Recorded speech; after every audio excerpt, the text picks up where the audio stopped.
Nous reprenons avec la structure APAGE. Pouvez-vous présenter s'il vous plaît? Donc je suis Madame Usenat, je suis la directrice du pôle vie sociale de la PAGH 86, qui est donc une association qui œuvre pour les enfants et les adultes en situation de handicap. Il y a plusieurs pôles et moi je dirige le pôle, ce qu'on appelle le pôle vie sociale. D'accord. Donc avec 4 établissements qui hébergent donc des adultes en situation de handicap, travailleurs ou non. Il y a 2 établissements sur le Châtel-Rodet et 2 établissements dans le sud, un sur Vivonne et un sur Iteuil. D'accord. Alors certains établissements sont un peu différents puisque à Iteuil et un sur Châtellerault hébergent des travailleurs, des AT, donc des adultes handicapés relativement autonomes qui vivent en appartement ou en studio, et 2 autres hébergements qui sont ce qu'on appelle des foyers de vie, donc avec des adultes avec un peu moins d'autonomie, mais qui ont quand même la parole, qui se déplacent. Enfin, voilà, voilà. D'accord, très bien. Alors vous proposez combien de postes? Alors on propose, j'ai du mal à donner un chiffre, puisque nous ce qu'on recherche ce sont des remplaçants. C'est-à-dire que systématiquement lorsque les titulaires sont en congé ou malades, puisque ça arrive surtout dans la période, on remplace systématiquement les absents.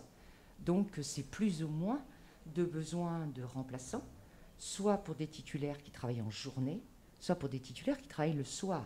D'accord. Et on cherche des remplaçants, on va dire sur des périodes, enfin sur des tranches horaires de 7-8 heures le matin jusqu'à midi, 14 heures l'après-midi. Ensuite, il y a une deuxième, entre guillemets, vague de 14 à 20 heures ou 21 heures ou 22 heures, suivant nos besoins. Et ensuite, on a besoin également de surveillants de nuit sur les 4 établissements, c'est-à-dire des personnes qui vont travailler, qui vont embaucher vers 21h30 et qui débauchent vers 7h, 8h, ça dépend des jours. Alors pour être plus explicite, en fait c'est plutôt des missions que vous pouvez appeler par exemple 1 heure ou la veille pour le lendemain. Alors ça peut, ça va dépendre. Oui, c'est-à-dire soit on a une déprogrammation de congés, donc on sait nos besoins 1 mois, voire 2 mois à l'avance, et là à ce moment-là on peut proposer à des remplaçants par exemple de remplacer X ou Y sur toute sa période de congé. Donc là on va mettre le remplaçant sur le, entre guillemets, le roulement du titulaire, donc il va connaître à l'avance ses horaires de travail pour la semaine de l'absence ou les 15 jours, peu importe. Mais effectivement, on peut aussi avoir besoin de remplaçants la veille pour le lendemain. C'est-à-dire que quand on a un malade, on le sait rarement à l'avance et effectivement, on peut avoir ces besoins-là. Alors après, les personnes sont ou pas disponibles en fonction de leur emploi du temps s'ils sont étudiants. Alors les remplaçants de nuit, c'est souvent plus simple pour des étudiants puisqu'ils ne vont pas avoir cours et ça peut parfois pour eux être une solution intéressante dans la mesure où ils peuvent travailler parce que la nuit, à part être présent, être vigilant en cas on va dire de problèmes relatifs aux biens ou à la santé des adultes, voilà, c'est moins prégnant qu'en journée. Ou en journée, on va leur demander, pour les personnes qui travaillent, qu'ils peuvent accompagner pour faire des courses, ils peuvent accompagner pour une balade, ils peuvent accompagner pour un rendez-vous médical. Enfin voilà, on est vraiment dans les actes de la vie quotidienne en fonction du handicap de la personne. D'accord. Est-ce que vous formez ? Alors on peut former, mais ça va dépendre de comment la personne est embauchée chez nous. Alors de toute façon, on forme pour tout ce qui est les premiers secours, quasiment systématiquement. Ensuite, on a l'habitude aussi, en tout cas toutes ces dernières années, d'avoir des personnes dans le cadre de contrats aidés, où là on emmène à la qualification les contrats aidés. En revanche, les remplaçants, on ne qualifie pas sur un métier du social, sauf quelqu'un qui est intéressé par un diplôme et qui va revenir chez nous en stage, par exemple. D'accord. Est-ce qu'il y a des diplômes prérequis ? Non.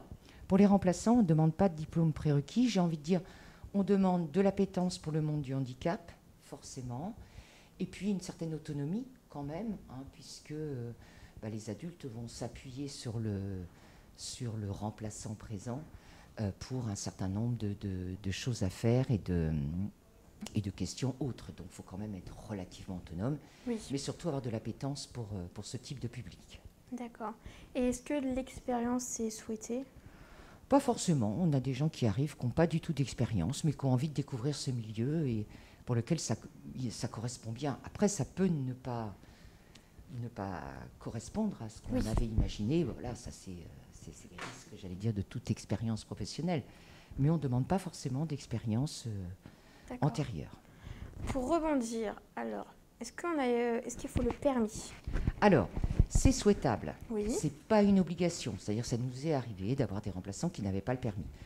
C'est pas facile à gérer dans le quotidien, parce qu'effectivement, s'il faut accompagner un adulte chez un médecin, oui. qu'on est à Iteuil, par exemple, et qu'il faut venir sur Poitiers, c'est compliqué sans permis. Il n'y a pas besoin de véhicule, on a des véhicules de service. D'accord. En revanche, c'est vrai que le permis, c'est quand même souhaitable. D'accord. C'est quand même souhaitable. Oui. Alors, sauf pour la surveillance de nuit. Sauf qu'à part nos 2 établissements qui sont sur Châtellerault, il y a des transports en commun. Sur Iteuil, il n'y a pas de transport en commun. Et sur Yvonne, très peu. Donc, il faut pouvoir quand même venir dans la structure. D'accord. Donc, nous avons une question de Stéphane. La prime de nuit pour les surveillants de nuit. Ah, la prime de nuit pour les surveillants de nuit. Alors, s'il me demande son montant, je ne vais pas être capable de lui dire exactement, mais effectivement, nos surveillants de nuit sont rémunérés un peu plus que les remplaçants en journée qui sont un petit peu au-dessus du SMIC, mais quasiment le SMIC, et les surveillants de nuit un petit peu plus, parce qu'ils travaillent la nuit. De la même manière que dans nos hébergements, quand on travaille le week-end, puisque nous, on est ouvert toute l'année, 365 jours dans l'année, les personnes qui travaillent le dimanche, qui font des remplacements le dimanche, ont un plus au niveau rémunération. D'accord. Alors Virginie nous dit, quelle qualité demandez-vous? Ah, quelle qualité on demande? Alors c'est ce que je disais tout à l'heure. On va dire de l'autonomie, du dynamisme, parce qu'on accompagne des personnes qui sont quand même en difficulté, puisque personnes en situation de handicap, donc il faut quand même être dynamique. Et puis, j'ai envie de dire, l'envie de travailler avec des personnes en situation de handicap. C'est surtout ça l'élément le plus important. Après, quand on ne connaît pas, on découvre qui elles sont. Voilà, et puis on se sent bien ou on ne se sent pas bien. En tout cas, sur les établissements que je dirige, on n'est pas sur du polyhandicap, on est sur du handicap alors moyen, du handicap mental, mais quand même avec la parole, l'autonomie de déplacement. Puis ceux qui travaillent en ESAT sont relativement autonomes, même très autonomes. Donc voilà, mais c'est surtout l'appétence pour le monde du handicap qui va compter. D'accord. Est-ce que vous avez quelque chose à ajouter? Non, qu'on est ravis d'accueillir des remplaçants nouveaux, qu'on en a besoin bien évidemment, mais on fait souvent des très belles rencontres avec des personnes qui connaissent pas ce monde-là et qui le découvrent avec beaucoup de plaisir, et qui correspondent tout à fait à ce qu'on peut rechercher. D'accord, très bien. Donc pour retrouver les annonces, rendez-vous dès demain à partir de 10h sur jobavis.fr. Nous vous remercions.